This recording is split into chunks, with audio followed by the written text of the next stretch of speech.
بسم اللہ الرحمن الرحیم۔ چینی سائنسدانوں نے ایک مختصر مائکروویو بیم فائر کرنے والے ہتھیار کا ایسا نظام تیار کر لیا ہے جو 1 منٹ کے اندر خلا میں موجود سیٹلائٹس کو بسم کر سکتا ہے۔ چینی میڈیا کی رپورٹ کے مطابق چینی صوبہ شانزی کے شہر زون میں واقع انسٹی ٹیوٹ آف نیوکلیئر ٹیکنالوجی سے تعلق رکھنے والی ٹیم نے یہ نظام تیار کیا ہے جو پورے 1 منٹ تک انتہائی طاقتور 20 گیگا واٹ توانائی فراہم کر سکتا ہے، جبکہ اس سے پہلے اس طرح کے نظام صرف 3 سیکنڈ سے زیادہ مسلسل فائرنگ کرنے کی صلاحیت نہیں رکھتے تھے۔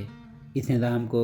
TPG 1000 سیریز کا نام دیا گیا ہے اور یہ ہائی پاور مائکرو ویو ہتھیار کے لیے دنیا کا پہلا مختصر ڈرائیور ہے۔ TPG 1000 سیریز صرف 4 میٹر لمبا ہے اور ایلومینیم کے مرکب سے بنائے گئے ڈھانچے کی بدولت اس کا وزن 5 ٹن ہے، جو اسے ٹرکوں، ہوائی جہازوں اور یہاں تک سیٹلائٹ پر بھی نصب کرنے کے لیے کافی چھوٹا اور قابل عمل بناتا ہے۔ چنانچہ اسے سیٹلائٹس پر لگا کر آپریٹر خطرے کے طور پر نشاندہ سیٹلائٹ سے آسانی سے نمٹ سکتے ہیں۔ TPG 1000 سیریز پر کام کرنے والی ٹیم نے دعویٰ کیا ہے کہ یہ نظام ایک سیشن میں 3000 توانائی کی طاقتور لہریں پیدا کر سکتا ہے، جو اس طرح کے اب تک بنائے گئے دوسرے آلات سے کہیں زیادہ ہے۔ یہی نہیں، یہ نظام اب تک 2 لاکھ سے زیادہ متحرک لہریں پیدا کر چکا ہے، جو مستحکم اور قابل اعتماد کارکردگی کا مظہر ہیں، اور ہائی پاور سسٹمز کی کثیر پلیٹ فارم تعیناتی کی نشاندہی بھی کرتا ہے۔ اسی حوالے سے چینی جریدے ساؤتھ چائنا مارننگ پوسٹ کی رپورٹ میں کہا گیا ہے کہ 20 گیگا واٹ توانائی بہت زیادہ ہے اور صرف 1 گیگا واٹ توانائی کے ساتھ ہی زمین پر نصب مائکرو ویو ہتھیار اسٹار لنک سیٹلائٹ کی مواصلات میں خلل ڈال سکتا ہے، بلکہ خود سیٹلائٹ کو بھی نقصان پہنچا سکتا ہے۔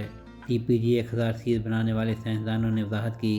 کہ انہوں نے روایتی سیدھے ٹیوب ڈیزائن کو ایک مختصر یو شیپ کے ڈیزائن میں تبدیل کر دیا ہے، جس سے مؤثر طریقے سے توانائی کی طاقتور لہریں پیدا کی جا سکتی ہیں۔ اس کے ساتھ عمومی اپ گریڈ جیسے بہتر موصل تیل پر منتقلی توانائی کو ذخیرہ کرنے کی صلاحیت کو نمایاں طور پر بڑھا دیتی ہے۔ یاد رہے کہ چینی حکام نے متعدد بار خبردار کیا ہے کہ ایلن مسک کی کمپنی اسپیس ایکس کے اسٹار لنک سیٹلائٹس اس کی قومی سلامتی کے لیے خطرہ ہیں، اور ملک اسٹار لنک کا قاتل ہتھیار تیار کر رہا ہے جس میں high power microwave system اور لیزرز شامل ہیں جو کم قیمت پر میگا برج کا مقابلہ کرنے کی صلاحیت رکھتے ہیں۔ یہ امر بھی قابل ذکر ہے کہ اسپیس ایکس دوسرے سیٹلائٹس اور خلائی ملبے کے ساتھ تصادم کے خطرات کو کم سے کم کرنے کے لیے اپنے اسٹار لنک سیٹلائٹس کی اونچائی کو کم کر رہا ہے، مگر اس اقدام سے اس کے سیٹلائٹس کو زمینی نظام کے حملوں کا زیادہ خطرہ لاحق ہے۔ سہیل شہریار، پاک ترک نیوز۔